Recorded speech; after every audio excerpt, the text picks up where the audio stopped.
بسم الله الرحمن الرحيم رب اشرح لي صدري ويسر لي أمري واحلل عقدة من لساني يفقهوا قولي. الحمد لله رب العالمين والصلاة والسلام على سيدنا وسيد الأنبياء والمرسلين وعلى آله وأصحابه أجمعين. أما بعد فأعوذ بالله من الشيطان الرجيم. بسم الله الرحمن الرحيم. يا أيها النبي قل لأزواجك وبناتك ونساء المؤمنين يدنين عليهن من جلابيبهن ذلك أدنى أن يعرفن فلا يؤذين وكان الله غفورا رحيما. صدق الله العظيم. والصلاة والسلام عليك يا رسول الله. الصلاة والسلام عليك يا حبيب الله وعلى آلك وأصحابك يا نور الله صلى الله عليك وسلم. محترم سامعین، اللہ رب العزت کا احسان کہ رجب کا چاند دیکھ کر جو دعا ہم پڑھتے تھے کہ اللہ ہمیں رمضان تک پہنچا دے، اللہ رب العزت نے رمضان کا مہینہ بھی نصیب فرمایا. ان مقدس ایام اور مقدس راتوں میں اب ہماری طرف سے یہ کوشش ہونی چاہیے کہ ہم اپنے رب کو راضی کر لیں اور مقدس راتوں میں اللہ رب العزت کی بارگاہ میں گر گرائیں اور عبادت و ریاضت میں گزارنے کی کوشش کریں. آج ماہ مقدس کی دوسری تاریخ ہے، یعنی دوسرا روزہ ہے. اس سے پہلے رمضان اور روزوں کے حوالے سے اور بالخصوص نماز عصر کے بعد مسائل میں روزے کے بارے میں بہت کچھ آپ کی سماعتوں کے حوالے کیا جاتا ہے، لیکن آج چونکہ اس مقدس مہینے میں جہاں پر اس کی برکتیں روزے اور عبادتوں کے ذریعے ہیں، وہیں پر کچھ ایسی شخصیات اور ایسے ذوات بھی ہیں کہ جن کا وصال اس مقدس مہینے میں ہوا ہے اور مقدس ایام میں وہ اس دنیا سے تشریف لے گئے. جیسا کہ اس ماہ مقدس کی تیسری تاریخ کو سیدہ طیبہ زکیہ طاہرہ فاطمہ الزہرا رضی اللہ تعالی عنہا سلام اللہ علیہا یہ اس دنیا سے تشریف لے گئیں. 10ویں چاند کو ام المؤمنین ملکہ مکہ شہزادی مکہ سیدتنا خدیجۃ الکبریٰ رضی اللہ تعالی عنہا اس دنیا سے تشریف لے گئی اور 17ویں چاند کو ام المؤمنین سیدتنا عائشہ صدیقہ رضی اللہ تعالی عنہا اس دنیا سے تشریف لے گئی. روزے رمضان کے حوالے سے ہم بہت کچھ سنتے ہیں، لیکن اس مقدس مہینے میں ان اللہ والیوں کا بھی ذکر خیر کر کے ہم اپنے رب کو راضی کرنے کی کوشش کریں. میرے پاس 15 یا 17 منٹ ہے. اس مختصر سے وقت میں اتنے بڑی شان و عظمت کی مالکہ حضرت سیدہ فاطمہ الزہرا رضی اللہ تعالیٰ عنہا کے حوالے سے کیا گفتگو کر سکتا ہوں. بس اس نیت سے کچھ لے کر حاضر ہوا ہوں، میں بولوں اور آپ سنیں، میرا بولنا اور آپ کا سننا رب کی بارگاہ میں مقبول ہو جائے اور ہم سب کو رب تبارک و تعالی حضرت فاطمہ سے محبت کرنے والوں میں شامل فرمائے. محترم سامعین، نبی کریم رؤوف الرحیم صلی اللہ تعالی علیہ وسلم کی کل اولاد 7 ہوئی. کتنی ہوئی؟ یہ بھی ہمارے لیے ایک سبق ہے. 7 اولاد ہوئی اور اس کے پیچھے ایک وجہ ہے یہ جو بتا رہا ہوں. 3 بیٹے اور 4 ہے کہ 1 ہے؟ 4. اہل سنت و جماعت کا یہ متفقہ فیصلہ ہے کہ سرکار کے 3 بیٹے اور 4 بیٹیاں ہوں. یہ اس لیے بتا رہا ہوں کہ ہمارے زمانے میں اہل تشیع کا ایک طبقہ، سب نے ایک طبقہ ایسا بھی ہے، ایک گروہ ایسا بھی ہے جو صرف اور صرف حضرت فاطمہ الزہرا کو حضور کی بیٹی تسلیم کرتا ہے.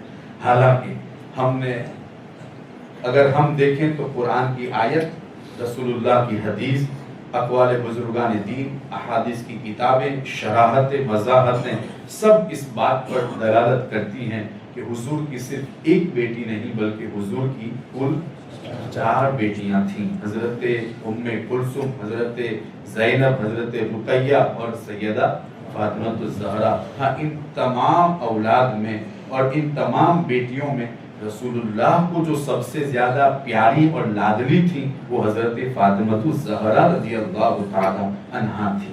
آپ کے دروازے کو کھٹکھٹانے کے انداز کو بھی رسول اللہ جانتے تھے۔ ابھی میں آپ کے سامنے وہ حدیث بھی پیش کرتا ہوں۔ اب میں یہ بات اس لیے کر رہا ہوں کہ اگر کوئی یہ بات پھیلائے کہ حضور کی صرف ایک بیٹی، تو یہ ہم اہل سنت و جماعت کے متفقہ فیصلے کے خلاف ہے۔ تو اہل تشیع کا جو گروہ اس پر کلام کرتا ہے، تو میں نے اسی مناسبت سے قرآن کی یہ آیت بھی پیش کی ہے، آپ کی سماعتوں کے حوالے کی ہے، کہ جس میں بنت کا لفظ نہیں ہے، بنات کا لفظ ہے۔ بنات بہووچن ہے، اور بنات جو بہووچن ہے اس کا اطلاق 3 سے زائد پر ہوتا ہے۔ 3 یا 3 سے زائد کے لیے اگر بولنا ہو تو کیا بولیں گے؟ بنات بولیں گے۔ ایک کے لیے بولنا ہو تو بنت بولیں گے۔ سب سے پہلی اللہ کی کتاب ہمارے لیے دلیل ہے، جس میں رب قدیر نے فرمایا یا ایھا النبی قل لازواجک وبناتک ونساء المؤمنین، آپ اپنی بیویوں سے فرما دیں اور آپ اپنی بیٹیوں سے فرما دیں، اور آپ جو مومنہ عورتیں ایمان لائی ہیں آپ ان سے بھی فرما دیں۔ کیا فرما دیں؟ وہ اپنے چہرے پر چادر ڈالے رکھیں۔ یہ اس کے پیچھے وجہ کیا تھی؟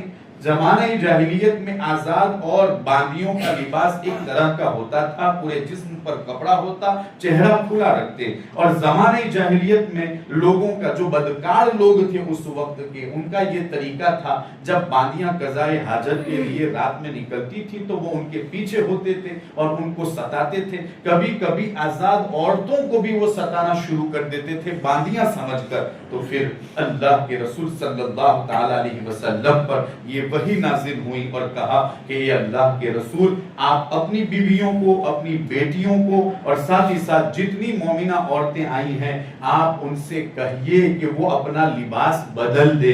لباس بدلنے کا مطلب یہ ہے کہ جو باندیاں پہنتی ہیں اور جیسے جو پہلے طریقہ تھا اس سے ایک امتیازی شان اختیار کر کے اپنے چہرے پر بھی پردہ ڈالے رکھیں۔ ذالک ادنی ان یعرفن فلا یؤذین، یہ اس میں بہت بہتر ہے کہ انہیں تکلیف بھی نہ دی جائے گی اور وہ پہچان لی جائے گی کہ یہ کوئی اور نہیں، یہ مسلم خواتین ہیں، یہ کون ہے یہ سب ان کو معلوم ہو جائے گا۔ تو پھر اس میں ایذا بھی نہیں ہوگی، اس میں ان کی طرف سے شرارتیں بھی نہیں ہوں گی، اس لیے کہ وہ باندیاں سمجھ کر پریشان کرتے ہیں، لیکن جب ان کا لباس ہی تبدیل ہو جائے گا تو پھر یہاں پر رک کر اگر میں چاہوں تو پردے کے بارے میں بہت کچھ باتیں بتا سکتا ہوں، اور بتانا چاہیے بھی کہ آج کل کا جو ماحول ہے، اللہ اکبر، قرآن ہمیں ایک امتیازی شان دے رہا ہے، پوری دنیا میں ہماری ایک پہچان الگ طور پر کرا رہا ہے۔ چاہے دوسری عورتوں کا لباس کیسا بھی ہو، مسلمانوں تمہاری عورتوں کا لباس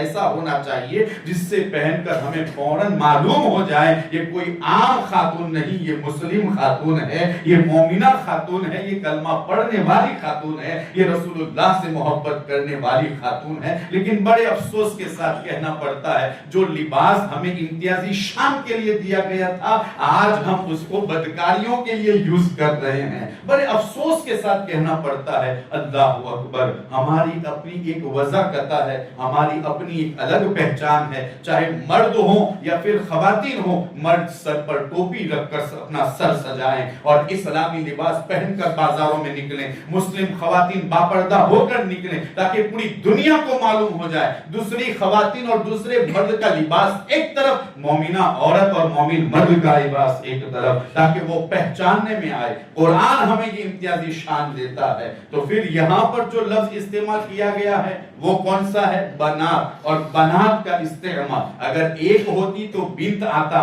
بنات کا لفظ استعمال کرنا یہ اس بات کی دلیل ہے حضور کی صرف ایک بیٹی نہیں تھی بلکہ حضور کی 4 بیٹیاں تھی، 3 سے بھی زائد بیٹیاں تھیں۔ ہاں، قرآن تو ہم نے سمجھ لیا، اب حدیث میں بھی دیکھ لیں، نبی کریم صلی اللہ تعالی علیہ وسلم کی ایک بیٹی کا انتقال اور وصال ہوا۔ حضرت ام عطیہ سے روایت ہے اور بخاری شریف کی حدیث مبارکہ ہے، وہ خود کہتی ہیں کہ توفیت احدی بنات رسول اللہ صلی اللہ تعالی علیہ وسلم، کہ رسول اللہ صلی اللہ تعالی علیہ وسلم کی بیٹیوں میں سے ایک بیٹی کا وصال ہوا۔ پتہ یہ چلا کہ حضور کی صرف ایک بیٹی نہیں تھی، بلکہ بخاری کی حدیث سے بھی ہمیں معلوم ہوتا ہے حضور کی کئی بیٹیاں تھیں، یعنی 4 بیٹیاں تھیں، جس میں سے ایک کا انتقال ہوا، اور اس پر حضور نے آ کر کہا کہ انہیں غسل دو 3 بار 5 بار، اور جب غسل دو تو پھر ان کو بیری کے پتے سے غسل دو وغیرہ طریقہ بتلایا۔ تو حدیث سے بھی معلوم ہوا اور قرآن کی آیت سے بھی معلوم ہوا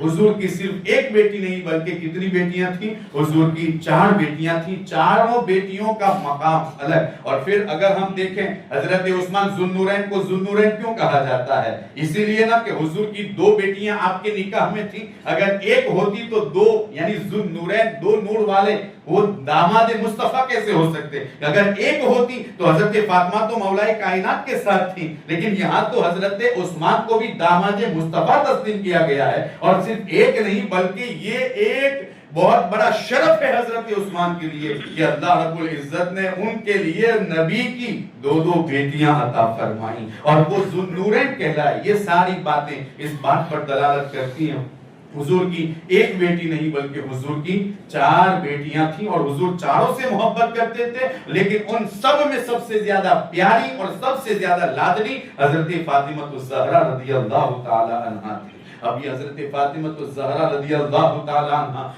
اعلان نبوت سے 5 سال پہلے آپ کی پیدائش ہے۔ تاریخ بتاتی ہے کہ آپ کی پیدائش اعلان نبوت سے 5 سال پہلے آپ کی پیدائش ہوئی، اور پھر ہجری 11 اور رمضان المبارک کے 3رے چاند کو آپ اس دنیا سے رخصت ہوتی ہیں۔ آپ کا بڑا مقام اور مرتبہ ہے، ان کی شان و عظمت کو ہم نہیں سمجھ سکتے، بس یہ کہ ان کی بارگاہ میں خراج محبت پیش کرتے رہیں اور ان سے محبت کرتے رہیں، یہ بہت اہم ہے۔ جس وقت ان کی محبت ہمارے دلوں سے نکلی نا، یہ محبت جیسے ہی ختم ہوگی ہمارے بوڑھے دن شروع ہوں گے، ہماری تباہی کے دن شروع ہوں گے، دنیا بھی ہماری تباہ ہوگی اور آخرت بھی تباہ ہوگی۔ اس لیے کہ خود میرے مصطفیٰ کریم فرماتے ہیں میں نے فاطمہ کا نام فاطمہ اسی لیے رکھا ہے کہ لِأَنَّ اللَّهَ فَطَمَهَا وَمُحَبِّهَا مِنْ النَّارِ، کہ میں نے اس کا نام فاطمہ اسی لیے رکھا ہے کہ اللہ رب العزت نے اس کے نام سے محبت کرنے والے، ان کی ذات سے محبت کرنے والے اور خود ان کی اولاد کو جہنم کی آگ سے دور فرما دیا۔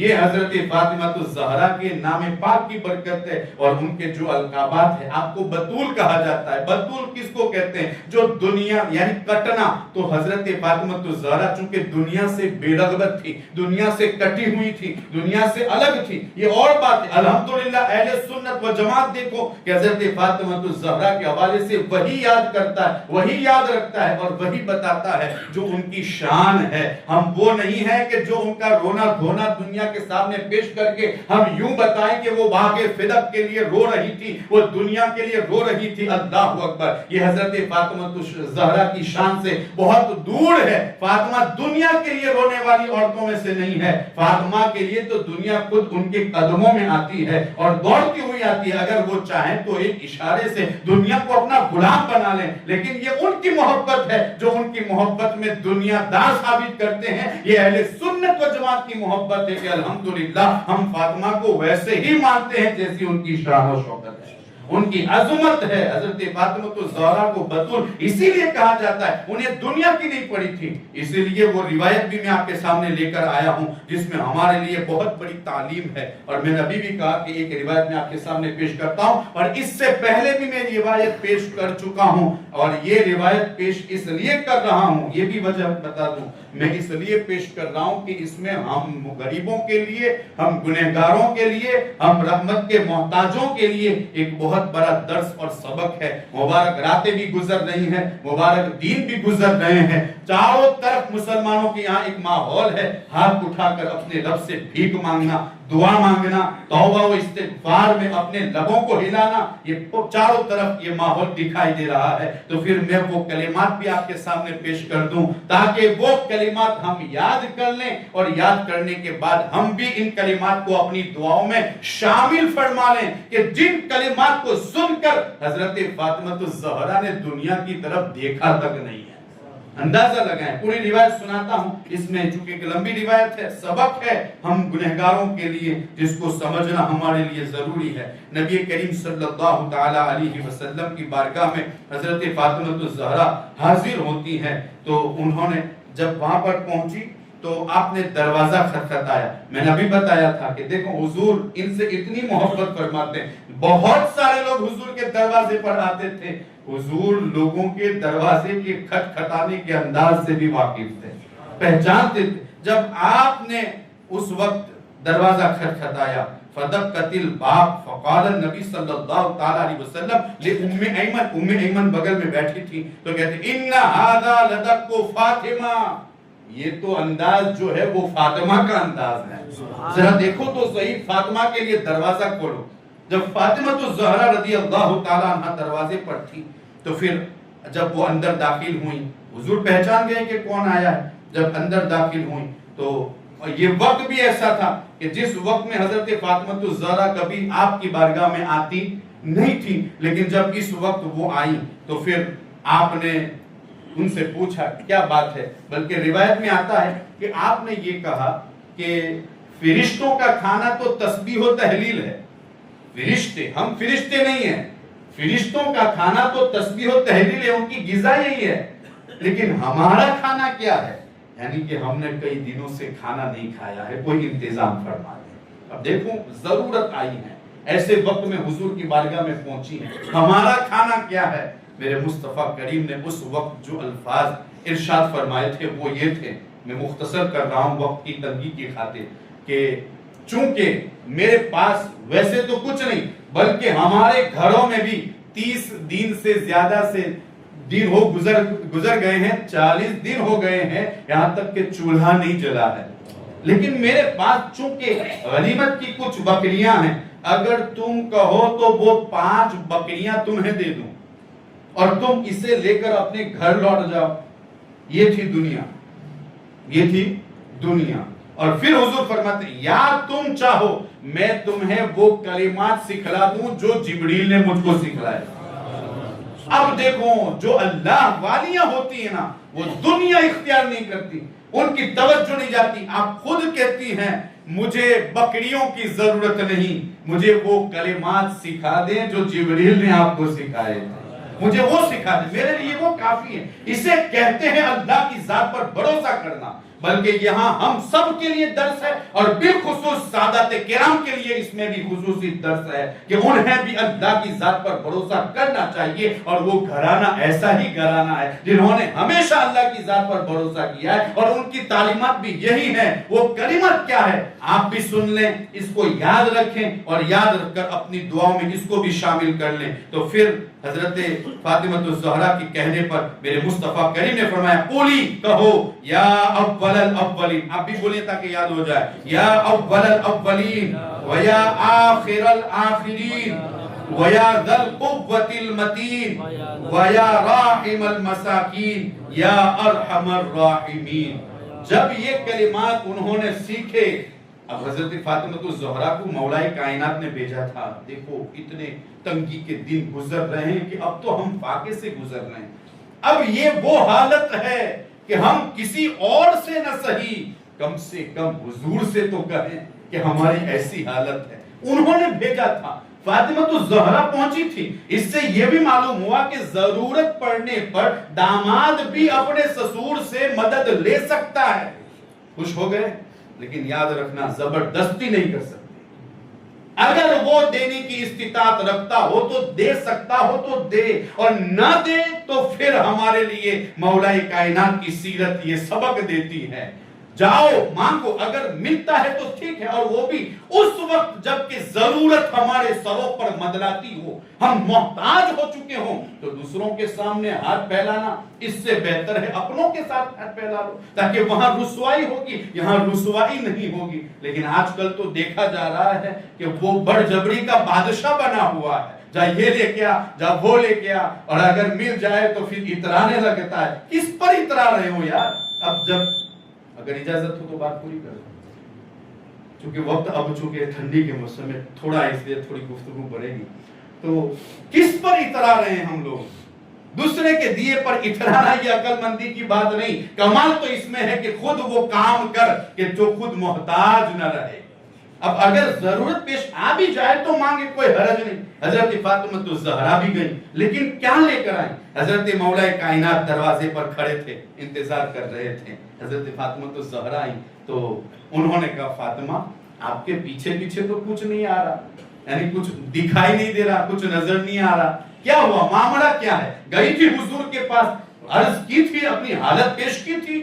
تو انہوں نے کہا ہاں، لیکن حضور نے مجھے یہ کہا یا تو 5 بکریاں لے لو یا وہ کلمات لے لو جو ہمیشہ کے لیے تمہارے کام آنے والے ہیں. علی میں نے کلمات لے لیے، بکریاں چھوڑ دی. مولا کائنات کہتے ہیں تم نے آج ہی سے اپنے بہتر دن شروع کر دی، تم نے بہت بڑا کام کیا ہے، تم نے بہت اچھا کام کیا. یہ داماد ہوتا ہے، نہ کہ بڑجبڑی کسی کے پاس مانگ مانگ کر اپنی زندگی گزارے. مل جائے تو ٹھیک ہے، اللہ کا شکر ادا کرے، نہ ملے تو پھر طلاق کی نوبت نہیں آنی چاہیے. یہ مولا کائنات کی زندگی سے ہم کو سبق ملتا ہے. آج جو زبردستیاں ہو رہی ہیں اس سے بچنے کی کوشش کیجیے، خود کمانے کی کوشش کیجیے، کسب معاش کی کوشش کیجیے. اللہ رب العزت جب ہمارے سسور کو دیتا ہے تو ہم کو نہیں دے گا؟ بس کوشش ہونی چاہیے نا. لیکن عادت سی جو پڑ گئی ہے دوسروں کا کھانے کی تو پھر یہ عادت جانے والی نہیں. لیکن آج کی یہ روایت ہمیں اس بات کا سبق دیتی ہے، ضرورت ملنے پر اگر آپ چاہیں تو ٹھیک ہے مانگے، نہ مانگے تو اور بھی بہتر ہے. لیکن اگر مانگ بھی لیں اور اگر مل جائے تو شکر ادا کریں، نہ ملے تو پھر خود ہی کچھ کرنے کی کوشش کیجیے. نہ کہ ان کی بیٹیوں کو ماریں، نہ ان کو ہڑکائیں، نہ ان کو گھر سے نکال دیں، نہ ان کو ڈرائیں، نہ ان کو دھمکائیں. یہ مومنوں کا شیوا نہیں ہے. یہی سبق ہمیں مولا کائنات نے دیا ہے. یہ ہے فاطمہ الزہرا کی شان، اور یہ ان کی تعلیمات ہے جو ہمارے لیے ہے. ہم سب کو چاہیے کہ ان کی تعلیمات، ان کی سیرت کو پڑھنے کی کوشش کریں. ہماری مائیں اور بہنیں سن رہی ہیں گھر پہ، انہیں بھی چاہیے کہ وہ ان کی سیرت پڑھیں. ان کی 10 بیویوں کی کہانی پڑھنے سے بہتر ہے ان پاک بیویوں کی کہانی پڑھتی رہیں. زندگی میں انقلاب آئے گا. ہمارے یہاں ایک رواج ہے 10 بیویوں کی کہانی. بازار میں کیا ملتی ہے، بس عورتیں جمع ہوتی ہیں، اسے پڑھنا شروع کرتی ہیں، مٹھائی بانٹتے ہیں. اس سے بہتر ہے اس کتاب کو خریدو، اس سے بہتر ہے تم ان پاک بیویوں کی کہانی پڑھو. ان کی کہانی میں رب قدیر نے ہمارے لیے دنیا اور آخرت کی بھلائی کو چھپا کر رکھا ہے. اگر ہم ان کی سیرت پڑھیں گے، ہم ان کی تعلیمات کو پڑھیں گے تو یہاں بھی کامیاب ہوں گے اور آخرت میں بھی کامیاب ہوں گے. استغفر اللہ ربی من کل ذنب و اتوب